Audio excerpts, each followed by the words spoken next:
Ei, kun mulla tuli mieleen, kun mä oon kuunnellut sun ohjelmaa tossa ja sillä, että siinä varmaan kato niinku aika paljon sulla on naispuolisia kuuntelijoita ja tällainen, ja tälleen varsinkin joulun alla ja näin kun ollaan näin tässä, niin tarjitko näin mitenkään piparia sulle? Ai piparia?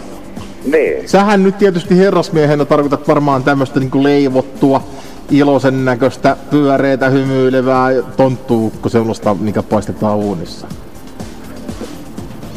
No, siitähän voi niinku sillä jokainen vetää omat niinku fantasiansa, minkälainen se on sitten.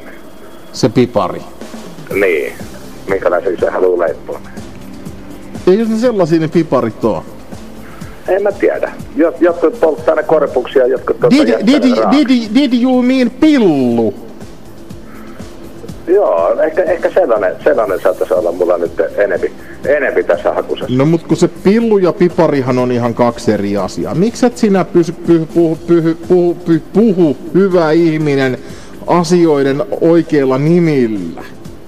Niin, kato, kun en mä oikein uskalla siinä mielessä tai viitti, kyllä mä uskallan tai viitti, kato, ruveta puhua niillä oikeilla nimillä, kun saattaa olla, kato, pieniä vielä lapsia kuuntelemassa.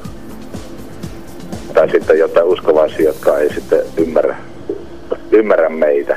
Niin, olisi se kyllä irvokasta, jos niinku joku ihan vahingossa kuulisi sanan pillu, sehän on hirveetä. Joo, puhumattakaan sanasta vittu. Joo, sehän menee jo sitten niin sillä, että okset pois ja pala latvaa lähtee siinä mielessä joltain kuulijalta.